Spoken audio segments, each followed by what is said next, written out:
as well. Yep. Yeah, so it's the Kestrel, I think, is going to be one of the more sought after picks in this game.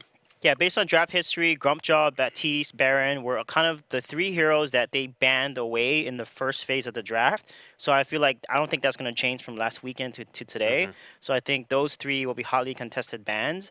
And then I think the second phase, Kestrel may play a role in those drafts as well. So you think Kestrel will go through to second phase? We'll see if that's going to be the case.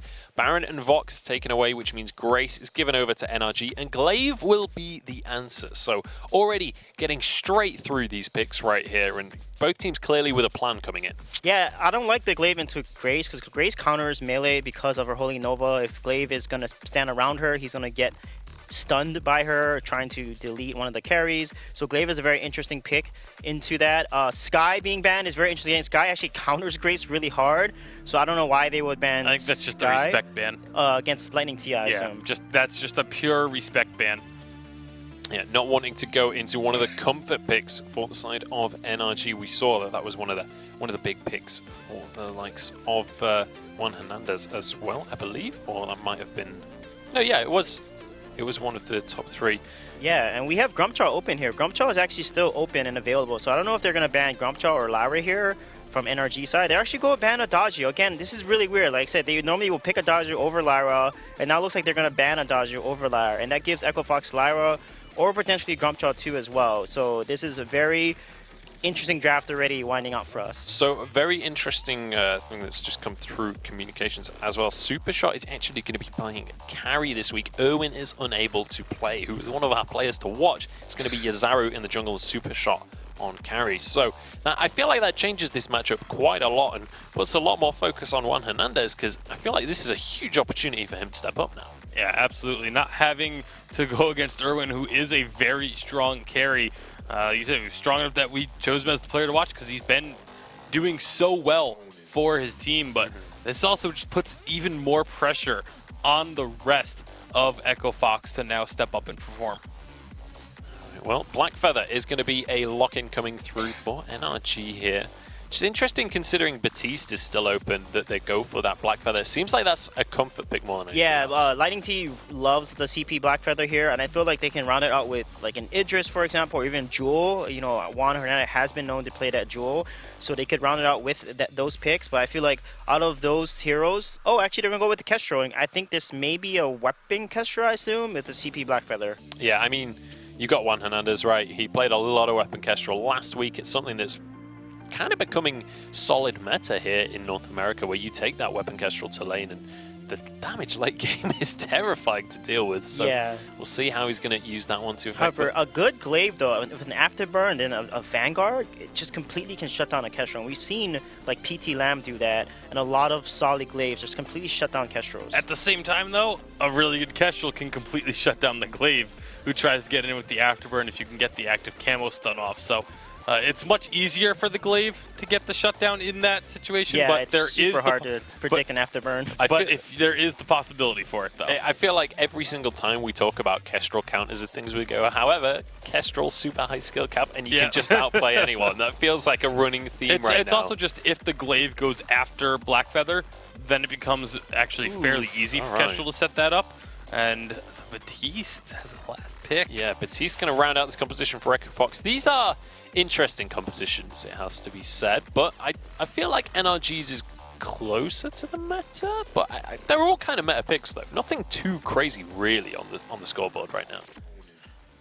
Yeah, I'm mostly curious about the Baptiste pick because Kestrel is so good into Baptiste. So it shows me that they're going to be trying their best to just focus everything on the Kestrel, use that Afterburn, knock Kestrel into range of Baptiste, and let Baptiste then blow her up. But then they're going to have to worry about this Black Feather trying to dance around the edges of this fight. And, you know, again, assuming it is going to be a weapon Black Feather or a crystal Black Feather is kind of up in the air. They can really go with either option, and I think both would be very effective. I just want to remind everyone at home as well, it is going to be Yazuro in the jungle and Supershot as carry. Irwin will not be playing in this game for the likes of Echo Fox. So looking at the compositions, what are the win conditions going to be going into this game? How do these guys have to play it out? Yeah, I think Echo Fox can pull it off with the Baptiste Fear, because we've seen a lot of top VG8 captains not be able to block that Fear. And along with the Glaive Afterburn and Ordain, that's a lot of CC coming out from NRG side. And if they don't get on Kestrel, they're going to lose, like Bacon said. But I feel like NRG is a stronger team right now than Echo Fox based on synergy alone. So I'm going to give this game to NRG. I like the draft that Echo Fox has, as long as they use their CC to... I'm going to have to cut you off there. We're running out of time on this one. We've got to get to the game. Sorry, guys. But don't forget to get involved on social media. Hashtag Vainglory8 is how you can let us know who you are supporting. This is a hype matchup. NRG versus Echo Fox. Let's head on to the Halcyon Fold and jump on into this game. And this is going to be a very exciting series, I feel, like Scoundrel. NRG, Echo Fox, possibly the two most evenly matched teams here in North America. It's just a shame that we're not seeing Erwin on the starting roster for Echo Fox, because they are struggling to have a full-strength roster at the moment. This bait, it feels like it's a massive bait for the Grace invade. NRG has fallen for it. Oh, they have. That's going to be the afterburn into the wall, but Bradley, he's on Grace, and he pops the boots, and he gets out. So Highest base movement in the game. Grace is so obnoxious to chase. That is so troll, and I love how long Bradley held on to those boots, and he gets the forward camps. And that is rubbing salt in the wounds, because that was a big setup that lost a little bit of time in lane for Echo Fox. Yazura isn't going to get level 2 from this rotation, or shouldn't do, so they're going to be a bit behind at their level 2 siege, or even the level 2 fight. So this is going to be big. Our Lightning, big NRG steal. just walks straight in, steal that tree and away. Yazuru's in trouble as Lightning T goes in, looking for first blood. On point connects. Yazuru struggling to escape, pops his potion, but Lightning T says no. It will be our first blood, and NRG just trump all over Echo Fox's plans. Man, that was big setup. Big setup from Echo Fox. They wanted to try and trap the Grace from such a predictable move. We saw Gabe kind of pioneer that big move into the jungle last week. It was a massive move that Graces have been making, and it was a big setup to try and counter that, but Bradley held those boots for just the right moment and punished for them for it as well. Something that is so important in Vainglory right now, and a lot of people sort of in the pro scene are doing this. You let your jungler get level 2 on first rotation, because it is a big power spike for most junglers. By doing this move and the setup, Echo Fox deny level 2 from Yazura, and then the level 2 NRG, Blackfeather walks in and just takes the duel, because he knows that he can, because the level 2 is such a big advantage for him. Insane stuff. Not only that, this lane has just been set up for, failure for Echo Fox. Supershot struggling to last hit these creeps. He's missing, a couple of last hits here and there. The turret just being pushed on in. Equal, Dalsy. Well, he has been missing them. It means that Juan is also missing a couple as well. We're going to see another invade coming in. I love you, Dalsy. You love me? Oh, that's cute. I love you too, Scoundrel. I think what's really interesting between these two competitions, I was only joking, by the way. I think it's not about the loving thing. I think what's interesting about these two competitions is that NRG do want to keep their range for the most part. This is CP Blackfeather and Weapon Power Kestrel. Likely going to be a Weapon Power Kestrel. I'll talk about it in a second, a big fight. Yeah, Lightning T doesn't want to keep his range. He wants to kill Yazura again, and he will find the kill. Slater going to struggle to escape. On point, pierces on through, and that's one more auto attack for the double kill to Lightning T. Does go down, a bit of a kappa there, but Juan does make sure that Supershot can't rotate to punish Bradley, who's stealing more of these back camps. Yeah, and he will get those back doubles away. Azura might know that Bradley is there. He does use the bad mojo across the wall. Ooh, can he chase this Grace? I think the golden rule of Vainglory right now is never chase a Grace, and I don't think it's never chase a Grace. I think it's more that you can't chase a Grace because she's just going to be quicker than you. It's going to be like Roadrunner and Coyote, Roadrunner and Coyote, where you are consistently the Coyote. You're just never going to catch up. I think what's also interesting is that, I was going to say, as this game progresses, NRG, even though they are absolutely destroying Echo Fox up close right now, as this game progresses, NRG will want to keep their range. Believe it or not, Dalsy, they will want to try and keep their range because they're going to have a CP Blackfeather who will stack those broken mist stacks off the back of his on points, and obviously this is likely going to be a... Ooh, super shot, holding on for a minute. Yeah, okay. It's likely going to be a Glimmer Shot build from the Kestrel, so they're going to want to try and use this maximum poke. But there's a big engage from the Gauntlet and a big engage from Super Shot's Glaive with his Afterburn. So they'll be looking to hard engage onto those fairly squishy targets. CP Blackfeather does not last long if he gets locked down. Neither does a Kestrel. Wow. So. There's a fountain advantage right now for Echo Fox. I wonder if NRG are taking that into consideration. It doesn't seem like they care. They're diving straight on forward. They just feel so comfortable with their poke ability with the Glimmer Shots and the on points that if they want to engage, Bradley's going to be there to facilitate for that for them. Juan Hernandez has also shown that he is an incredibly good Kestrel player. I think every time that I might have cast Juan Hernandez, he's pretty much been on Kestrel 90% of the time. So he has shown that he is incredibly adept with Kestrel, so we expect him to pop off this game. I think he's going to be, really hitting hard. Big item spikes starting to open up. When Yuzuru gets his Shatterglass and Super Shot maybe picks up whatever item he seems to be going for, it might be a Sorrow Blade here. I don't know. I would expect maybe some sort of attack speed off the back of this, like a Poison Shiv, but because you're going into a Grace, but he has picked up the Heavy Steel, so that could either go towards a Breaking Point, a Serpent's Mask, or a Sorrow Blade. Interesting to see if he goes for a Serpent's Mask. I just think he'll lack the damage. Sorrow Blade will be an indicator that they have one goal in mind, which is bursting a singular target, and Breaking Point means that he's probably given up and is trying to play the long game, which is not going to work, I don't think. Oh, well, he has to disengage there. It's never good when you're forced to use your Afterburn on a weapon power glaive defensively. Always want to be making those offensive moves. Yuzuru here going to be aggressed upon. Is able to secure his camp though. And now that we've hit this 4-minute mark, Lightning T is going to stay at range, not just charge at the Baptiste. Juan here doing a good chunk of damage. Here comes Lightning T. The one shot will connect with the turret. So maybe not a hero, but ultimately working towards the objective for NRG. The ultimate goal of getting that first tier turret, which is gonna, as soon as Lightning T gets level 8, very hard for Fox to defend that. So they are starting to shove on. It might even be hard for them to defend it now, but the problem with Blackfeather pre-level 8 is you have to get into range of the turret to use your on point, which means you are going to start generating turret aggro on either yourself or your teammates, which is why it's a little bit harder to siege turrets pre-level 8 with CP Blackfeather. But he will hit level 8 pretty soon, so he's got about a third of the way through level 7 right now. Looks like they've forced Super Shot back, and this might just be Fox. Yeah, and this is going to be Slater actually, perhaps losing his life. Has to pull the Gauntlet, has to pull the Fountain. He's going to go both, but can he survive is the question. Super Shot able to knock one into the Gauntlet. That is huge! Baptiste looking to blow them up, but Lightning T's looking for a double. He's going to go all the way. Can he get a triple? Gets the shield. Super Shot's too slow to chase, and he can come back and just poke him for more. Actually misses the on point. Not a great start to that. There's the Afterburn. Lightning T, though, he's juked him, and Super Shot doesn't know it. One shot comes out, Super Shot's like wondering where exactly Lightning T's standing, and he just gets one on-pointed, slowed down, Bradley doing the work, and Lightning T will come in to finish the kill. Bradley loses his life, but man, it feels bad when you juke yourself. At least he got a kill out of that, Dalsy. There, at least he picked up a kill. It could have been a lot worse, but I felt like that was the sort of I've screwed up here. Now I'm just gonna pretend to walk out like nothing ever happened. A little bit like this was my entire plan. A little bit like Polly did last week, by the way. Polly kind of just swagged Afterburned into the middle of the Kraken and was like, I'm supposed to be here. It was a little bit like that for Super Shot right there. He was like, no, I didn't make a mistake. This is exactly what I wanted to do. Oh, this is starting to look a little bit scary for Echo Fox as Juan starts stacking up damage with these Glimmer Shots. Got himself a Sorrow Blade, working towards a Monaco as his next item. Just going to do so much damage with his crit early on.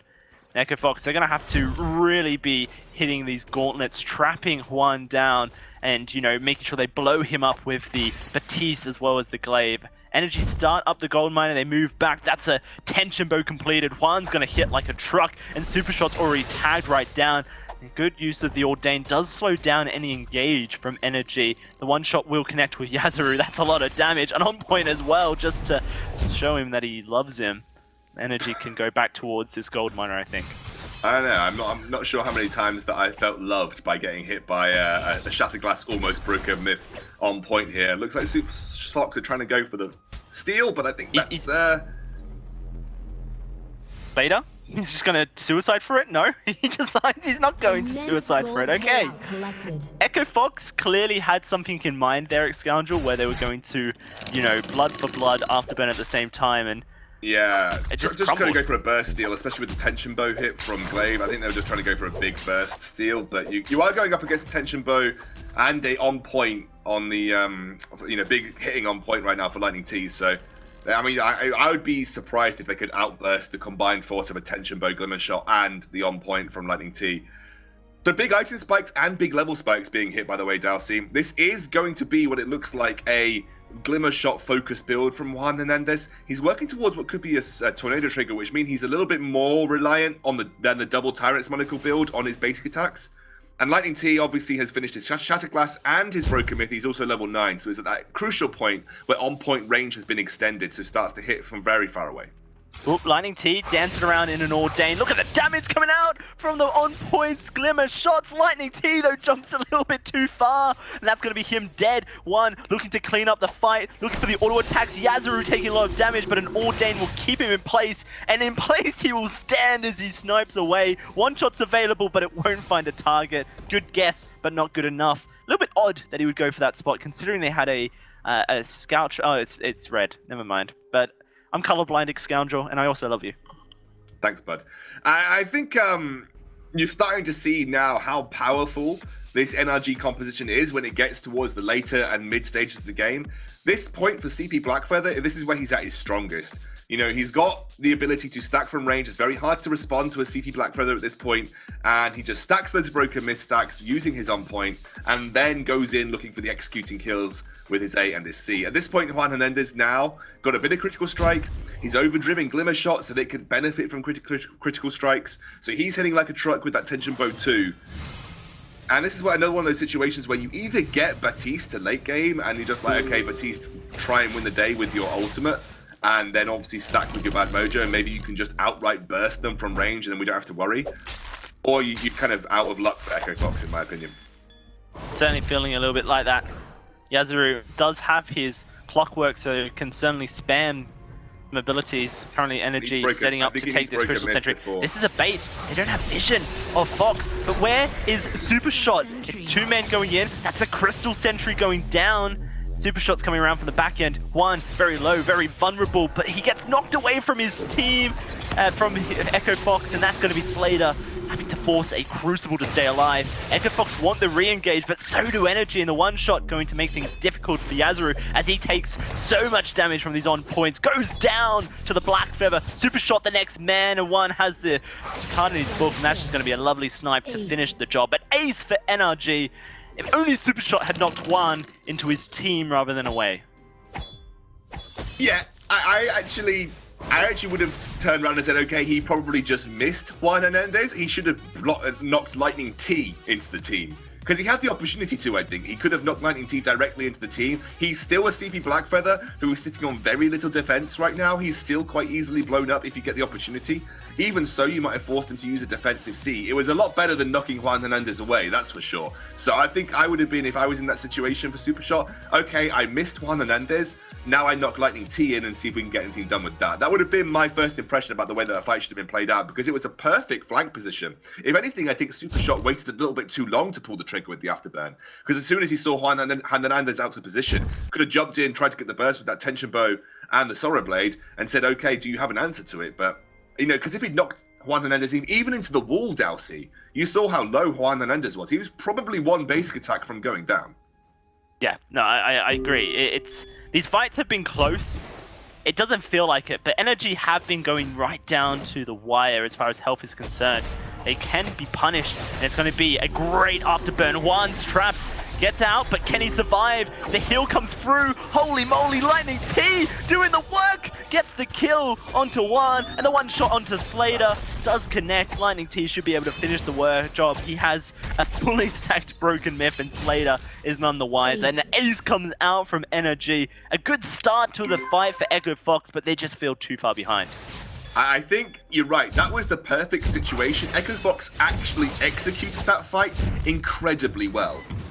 really, really well on the execution on that fight there for Echo Fox, but they're just too far behind in item spikes. They just didn't have the damage necessary to finish off Juan Menendez. If they'd finished him off, they might have been able to turn onto Lightning T, but it took too long, and Lightning T was able to get so many broken mist stacks, as you alluded to during the action.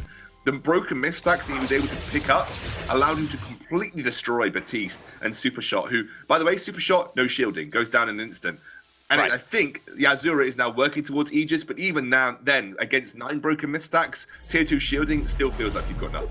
I love this item. We'll talk about it in a sec as Juan just comes in and starts deleting the Batiste. Super Shot just cannot escape and he will go down. And it's going to be this Arden running for his life. Should be easy pickings for the roster of NRG. They could look to even finish the game if once they get this kill. And that's certainly where they're going to look towards. Slumbering Husk on Lightning T against Batiste is so strong. I've been testing this in my games personally, Scoundrel, and it allows you to face tank the initial damage that comes out from the Batiste. Lightning T has been so confident on his Black Feather and just consistently going forward.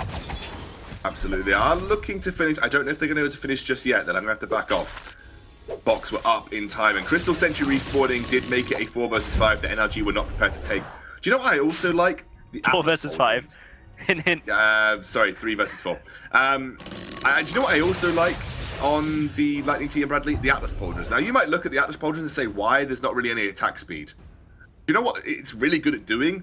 If Yazura is in the midst of a fight, which he happens to be for the majority of these fights, he's not allowed to stack those soul stacks up, and he's not allowed to get the big hitting bad mojo, because he obviously gets a stack every time he lands a basic attack. So the slower his basic attacks, the slower that he lands those stacks. Big fight.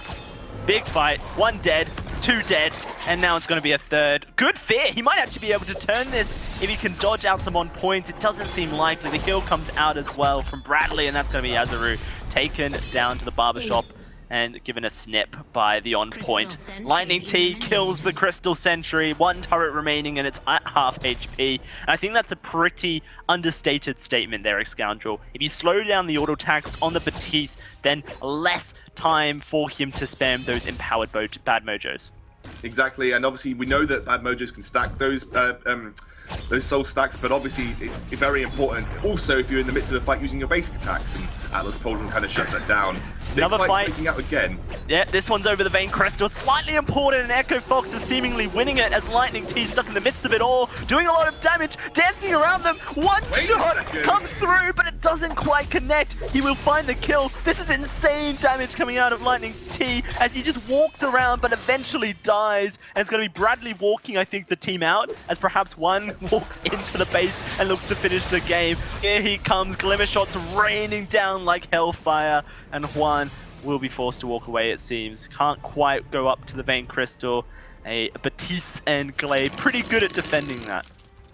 Also, Juan's gone for the Tornado Trigger Tyrant's Monocle build instead of the double Tyrant's Monocle. It brings a little bit of the damage down on Glimmer Shot, but it makes it a higher critical strike chance, and also means you can actually function outside of your Glimmer Shots as well if you absolutely have to, because you have the attack speed necessary to make you a little bit harder hitting on your basic attacks, so increase your DPS overall when you're trying to use your basic attacks.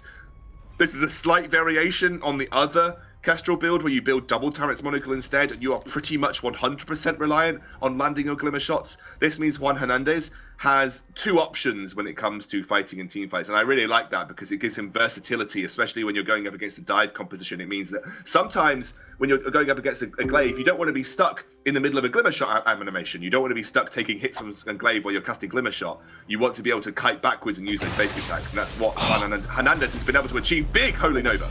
That's huge, and that's going to be Lightning T trying to come forward. Good fear, they've stunned Juan. There's a heal coming out, and look at the Divine Intervention. It might just be enough to keep Juan alive in this fight. Gets 1 kill, looking for a second onto Yazuru. It's going to be the kill going over, and the ace going to come through from NRG. Huge plays coming out of the side of NRG. Bradley, pretty undervalued, I think, in this game. We've been talking a lot about Juan and Lightning T, but his Grace is pretty OP.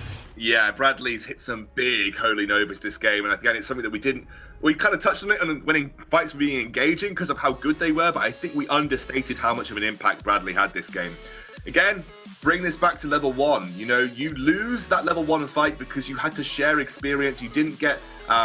Grace obviously pulled that strategy from Fox. They didn't get the level 2 early on Yuzuru. They then took a fight where Batiste was still level 1. And if you're playing a dive composition, Dowsey, you have to ensure that you have the lead, because if you're going up against a range composition and you don't have the lead and you try to dive and you get blown up every time you try to force a fight, your dive composition is practically useless. NRG took the dominoes and they made them topple. That's going to be game 1 going over to the roster of NRG. We'll have to see if Echo Fox can turn things around as we head into game 2.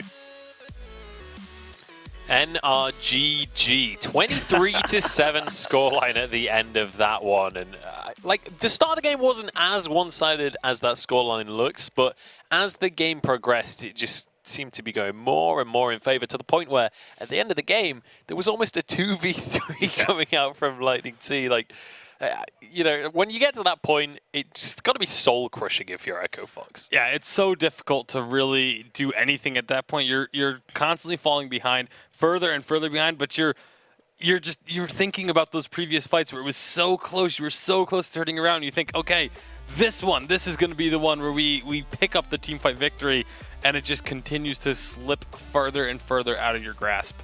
Yeah, this example again, draft. I don't know why they would pick Batiste into a Grace and a CP Blackfire. You saw that NRG just dominated jungle. I mean, Lightning T ended the game with 13 kills. I mean, he hard carries so hard. And I love his build, by the way. Shatterglass, like Iskandra was saying, with that Slumbering Husk, it really kept him alive. And Grace, Bradley had a lot of great divine interventions on Juan and just kept Juan alive. I mean, it's amazing to see this Grace composition really come to life there. So NRG just played extremely well. They're just better in the team fights. Echo Fox could have won a few team fights, but they didn't stick onto the Kestrel. They needed to delete Kestrel, CC, and Afterburner. And you can see that Glaive was not good into Grace because he got stunned a lot of times by the Holy Nova that Grace was outputting. Yeah, I've got to say Bradley really stepped up in this series, right? All of his Holy Novas were on point. All of his heals were on point as well. Like, in every single team fight, Bradley seemed to be the factor that was going incredibly well for NRG. But I want to point out as well that the pace of this game seemed to speed up over time. Like, the starting fights were very slow and drawn out. Towards the end of the game, they were just getting quicker and quicker to the point where NRG were just pretty much one-shotting people. Yeah, and all that just has to do with the damage ramp up on their side and just the massive burst coming out of Kestrel and CP Blackfeather. It's very difficult to deal with once you get into the later stages of the game and they have their full builds. I also want to touch on the fact that Grace, you know, we were talking about a lot of those heals getting put down. I would have liked to have seen an adaptation made by Echo Fox partway through the game where they try and save at least one of their crowd control abilities to use on Grace when she started to use that divine intervention. Yeah, Fearsome Shade played only a role in one fight at Sentry where both his teammates died, and Yuzuru I didn't feel like he used the ult at the right times. I mean, I never saw Fearsome Shade come out at all and played any significant role in these fights like we saw TSM with Juan C on Batiste. So I felt like they could have comboed those ultimates more, and a Fearsome Shade will cancel Grace ultimate when she's channeling. So now we're getting to a point as we look towards this next draft where for the first time we're considering we're actually criticizing a Batiste pick instead of praising it. Like, going forward into this game, is it that we think that Batiste shouldn't be played here, or that it was just very bad into specifically things like Kestrel? I don't think it was even that. I think it was just the execution of it was what we didn't really like. It was there was chances where if you get that Fearsome Shade out at the right time, in the right direction, at the right moments in these fights, it could have been absolutely game-changing. If you cancel out a divine intervention with that Fearsome Shade, that's not only are you preventing a humongous heal from coming through, but you're also setting yourself up to then dive into that team even harder with the fear if it assuming it connects onto even just 2 targets. Like, that is just a beautiful fight engage that you've just gotten midway through a fight. Yeah, execution of the composition. Also, I think the draft was bad. I mean, you look at it, Glaive is not good into Grace, and Batiste is not good into Grace, because when Grace does Benediction goes in, she can just tank the Mojo, and the Mojo will hit her instead of the other carries. So, like, they're just picking bad heroes into the enemy team's composition. So they need to get a better draft. And every time Echo Fox is drafted, they have lost draft almost every game that I've watched. Yeah, so they need to consider what their opponent is picking as well as what they want to play in these games. Vox and Baron going to be taken off of the table already. Vox have seen we've seen banned quite a lot across the course of this series. And Yeah. like it feels like heavy priority on Vox, considering things like Grumpjaw, things like Grace as well, are slipping on through. Yeah, they're gonna go ahead and pick up the Grace here. This does leave Grumpjaw, Lyra open. Both very strong picks for NRG here, because if they get like a Lyra with a Black Feather composition or Lyra with a Batiste, that's pretty strong for NRG. They could also look to go for Grumpjaw with a Kestrel. Have that weapon Grumpjaw with the Crystal Kestrel. We've seen, I've seen a couple games in the Challengers where the Grumpjaw Kestrel combo comes through, and you spit someone out from the stuff right into an active camo trap. There's just nothing you can do, but they are gonna go for the glaive on the side of NRG. So we just saw Echo Fox run the glaive into the Grace. Yeah, you can hear how excited Suijay is about This is a pick. comfort pick. They are picking comfort, and I think Supershot can only play glaive lane or something, and he doesn't play anything else because he can't get Vox. Actually, no, it's not Supershot. This is NRG. Sorry. Glaive into Grace again. We'll see how this will work. Hopefully, it's not a weapon glaive. It's hopefully a more of a CP glaive, so he's more mobile to play around the Grace. So let's see how this is going to play out. Finn is picked up. Finn is actually good against Grace because he provides that fortified health like company, and then he can stun her. He can clipper her when she's trying to channel Divine Intervention, or even use her B to stun the enemy team, unless she overdrives it, which is not often. Yeah, you pretty much only overdrive the Holy Nova on Grace if the opponent has a fair bit of CC, like a Glaive and a Finn. This could be one of those games where we see a Holy Nova be overdriven, and I'm a little bit iffy on the pick just because it's going to depend very heavily on what their third selection is. It shows me that they're going to want to pick up something that's fairly squishy and a very backline fighter, because otherwise you have these two heroes that can peel really well. Maybe something like a Samuel is going to be the third pick, but you're sort of telegraphing that your third pick is going to be this backline fighter that you're trying to protect. And so now it says to Echovox, get some dive or get some long range. They're going to go ahead and grab that Kestrel. Yeah, I was going to suggest Kestrel could maybe fulfill that role for NRG, but it's going to be taken away by Echo Fox. So that's going to be kind of stolen out of the hands of Juan Hernandez. And we know how much he loves to Could play be a Kestrel Blackfeather here if they want to deny Blackfeather from Lightning T potentially here, or they can take. They can actually take. There's also Samuel. So Samuel is also a good pick here. So they're going to go with Celeste, which is good when she reaches level 8 because she outranges and can poke out the Finn.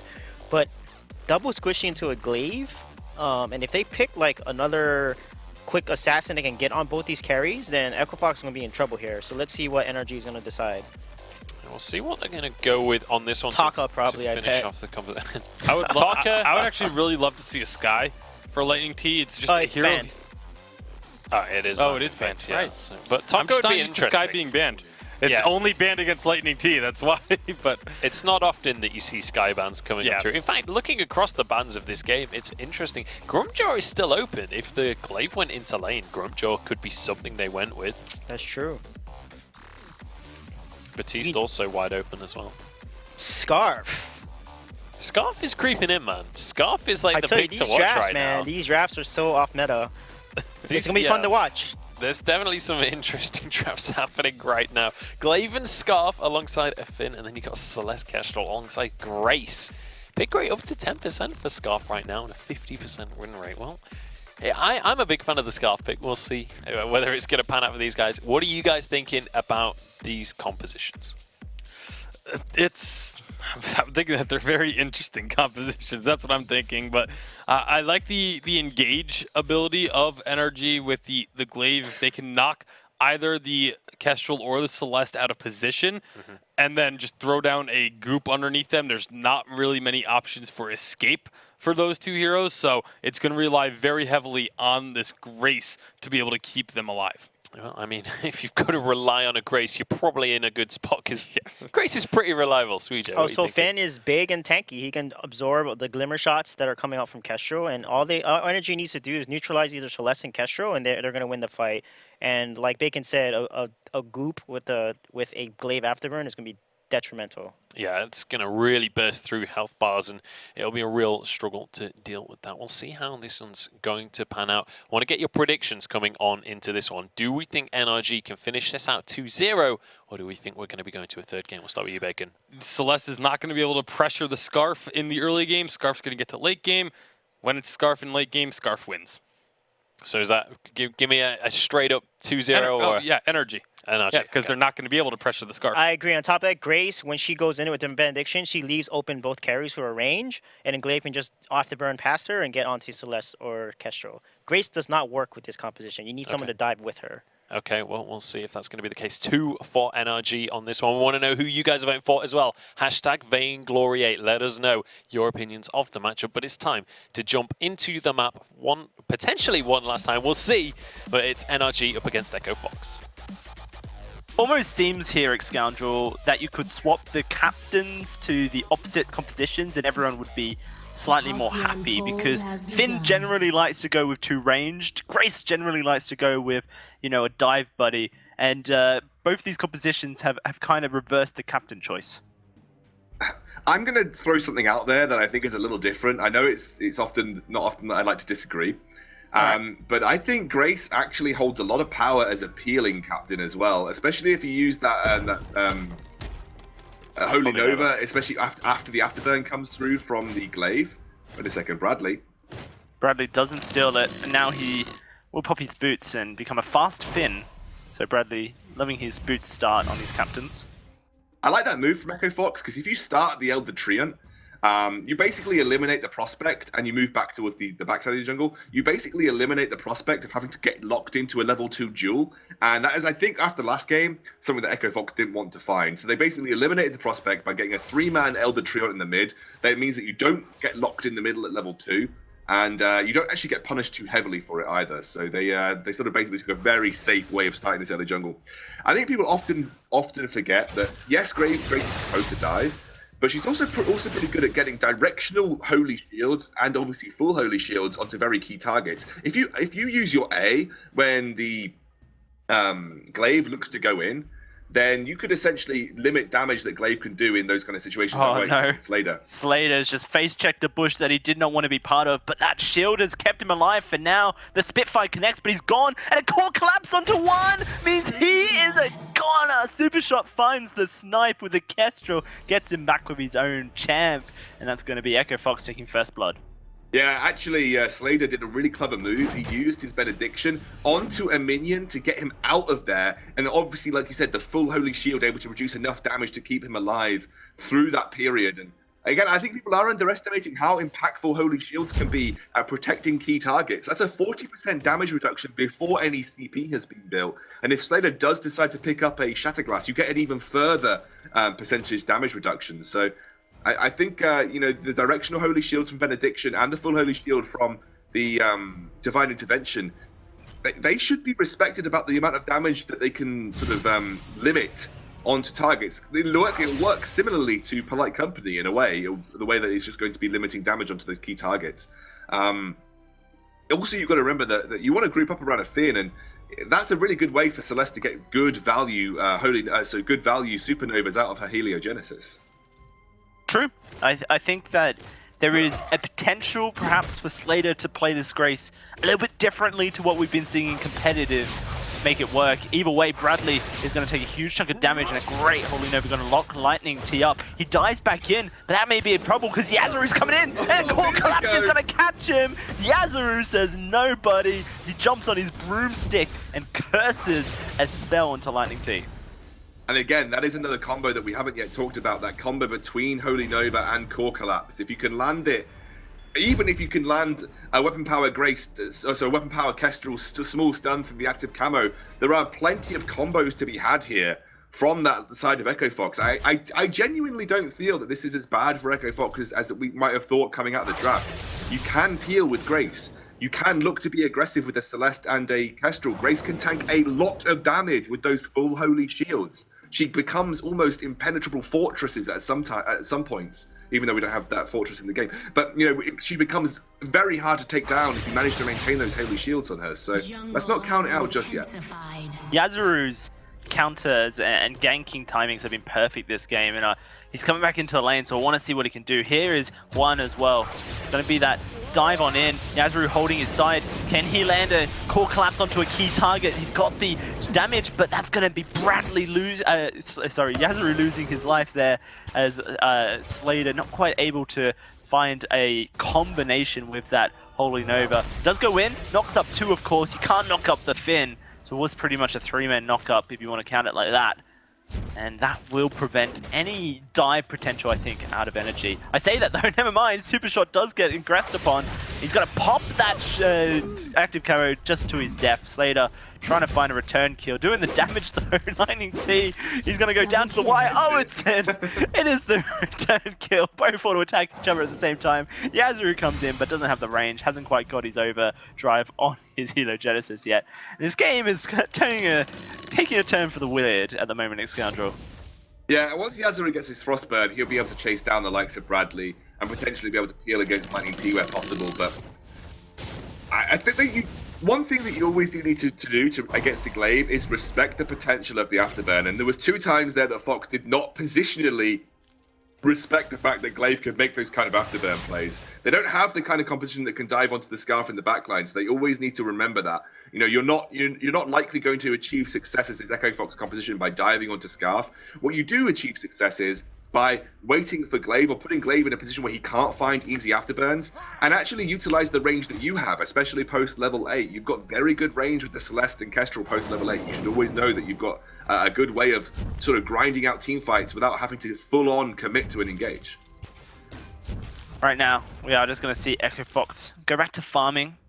Rotations, though, from NRG have been in 3s so far at Scoundrel. Really wanting to try and force the issue here with their composition, catch someone out, and then, you know, move like that. It is going to be Lightning T, though, prevented from coming into the lanes, and that's going to be him dead, done and dusted. Bradley not in range for the fountain. Now this turret's in a bit of trouble. We don't know Celeste's ability to take turrets is huge. One's going to come in. Spitfire lands onto Slayer. The goop's there as well. Not enough damage just yet on this Scarf to be too impactful. Just going to be wading off, you know, the rest of Echo Fox, it seems. Core Collapse does land. Oh, but it won't be the one shot. Bradley able to block it up. The Dragon's Breath comes out. Won't do too much damage. Oh, straight into a Solar Storm. One instantly changes his direction, but Bradley's charging forward, looking for a polite company. Super Shot's going to say no. I would almost be tempted as Slater to just throw down the fountain now. Like, I don't think you're going to get many opportunities to get a better fountain than this. And with the glaive turning up, oh, they just give that straight over to Scarf. Yeah, they might need to do it now. Here he goes, throws the shield out. This is the turret taking lots of damage. Goop gonna just burn it alive. Unless Yasuo is able to find a huge play, this turret's gonna take a huge chunk of damage. Super Shot takes a Spitfire to the face, and when is this fountain gonna come out? Super Shot, another Spitfire to the face. He's gonna go back here. I don't think you can protect the turret now. It seems impossible. It's gonna be Juan just lighting it on fire and it goes down. Will they lose any lives is the question. Slater able to boost away, but that's going to be the Celeste knocked forward. Fountain comes out, but it just won't save his life. And why did you hold on to it for that long? I don't know why you held on to Fountain for that long. Like, you had an opportunity to get healthy under the turret and then contest your first tier 1 turret of the game. And you weren't... Oh, wait a second, what? It's just Slater doing Slater things. He's on Grace. It's Crystal Sentry time, you know. It's a 2v2, easily. Woohoo! Solar Storm comes out. They're trying to delay. I don't know if they're going to get much done here. I don't know if they're trying to delay. They're trying to delay to push the first tier turret, maybe? Or the gold mine. I think you have to go to gold mine here. Bradley's going to get vision of it. The Scarf's going to rush straight towards the area. Super Shot is trying to find the kill into Bradley. He's going to get pulled in. Oh, this is disastrous, but he's able to walk away for now. It's actually not too bad. Can they secure the gold mine? And they need a Glimmer Shot to secure it, and that went right too close. Slater goes very low. Yasuo is slowed. The Goop for extra damage. He's going to get knocked away, just bursted by Lightning T, and NRG are just... It's not even that they're playing their composition's better here at Scoundrel. It's just many mistakes from the side of Echo Fox, really. Allowing NRG to do what they want. Slater could have channeled an early ult onto Yasuo and they knew they were getting chased by the glaive. Could have popped the fountain before they got engaged on. So many different decisions could have been made this game And it would have, I still think Echo Fox could have had a chance to win. I mean, they're not too far behind. They definitely haven't lost yet, but I felt that they were really far in the lead in the early game. And a couple of poor decisions, especially from Slater, has just gifted NRG a very smooth sailing transition into the mid game after what was quite rocky for them early on. We're at 9 minutes. There's no overdrive yet on this Hilo Genesis. Yazaru is in, melee range. One shot does connect onto Juan. He is level 8 now. He is level 8. Just hit it. So upgraded Hilo Genesis. This is the turning point for Echo Fox. Now they can poke at range at least and try to slow down the snowball that started for NRG. But it's almost unfortunate because you're looking at this game and we're questioning some of these decisions in the moment and after Scoundrel. And it just feels like if a different road was traveled by Echo Fox, this game would be still in their favor. I genuinely don't even think their composition was bad with the Grace, but they've just made so many funny decisions that has resulted in them being in a... I mean, look at this Slater again, like super aggressive here, is probably going to get caught out. Yeah, he's going to get slowed on down, and Juan's going to walk forward. Does miss the Spitfire, but the Blight Company pulls him back on in. He has an ult! Use your ult! You have to! Fountain comes out. He's just going to continue running, but this is him dead for sure. There's no way he is able to survive. And that's going to be Juan walking straight into a death trap, maybe? Yazaru going to take a lot of damage. Juan walking forward. That's Yazaru dead. That's super shot. Dead. Double shot comes through for the Scarf. And Juan going to just clean up. Okay, I mean, you can theory craft all you want about how compositions should be played, but if you just play bad, you just play bad. Sentry defeated. Well, it's worth noting, right? Irwin's not playing at the moment. This isn't Echo Fox's starting roster. This is Echo Fox's, substitute coming in. So straight off the bat, they're at a disadvantage. Yazaru gets blown up there. He's meant to be in the lane, I believe. Irwin meant to be in the jungle. So you've got players playing in roles that... No, look, I agree. This is an Echo Fox roster not at full strength, but I felt that they were in pretty good command of the early game, and they made a couple of key decisions that were not... I mean, okay, I don't like saying the word bad. I mean, I feel really bad when I say it, but that weren't optimal, and it's resulted in NRG having an easy time after that first tier 1 turret take of just grabbing everything on the map. Almost everything apart from that gold miner, and they've been unchallenged by it. Some of the combos that Fox were pulling off in the early game were fantastic, and somehow they collapsed. Maybe under their own weight of expectation of doing well in this series, they have collapsed. It feels like that though, when you have a team that has less synergy than the other. Early game often can go alright. It's in the late game when the decisions make the most impact that things start to go a little bit west of where you want to be.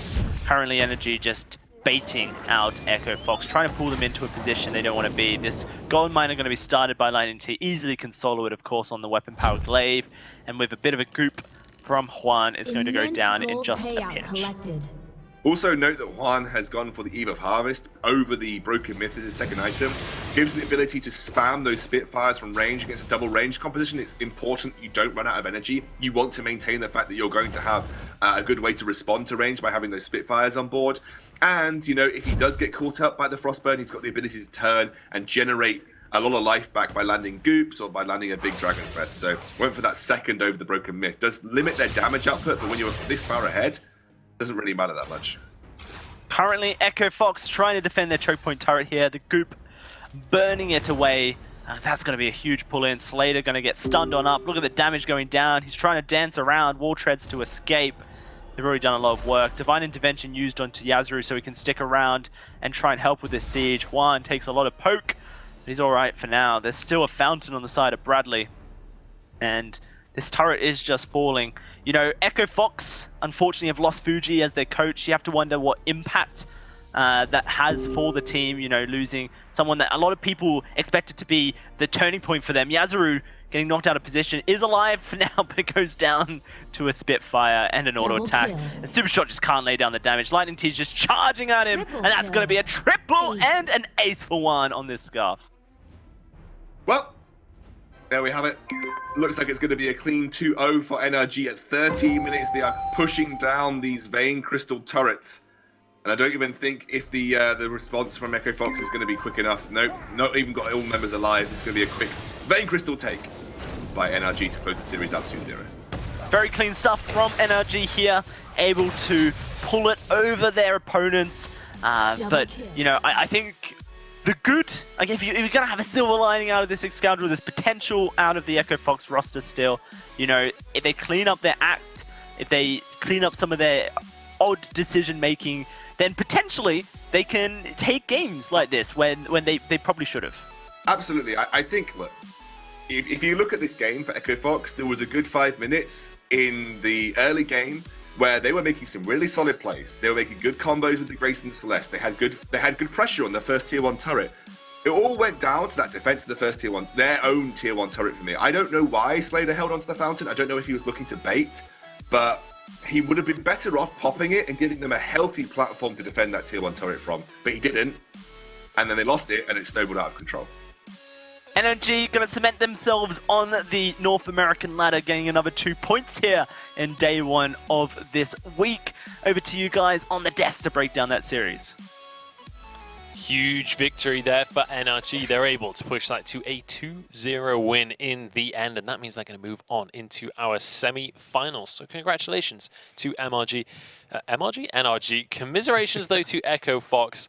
Unfortunately, just not the greatest performance this week, it has to be said. Like they just really weren't able to turn up here today. Yeah, just a rough go of it. Kind of fell behind, made some decisions that were questionable, I'd say, and NRG just capitalized on them time after time after time. Yeah, able to just continuously punish, and we've got a few replays of the game as well, Sweejay. Yeah, I mean, they took advantage of NRG being a little over-aggressive, you know,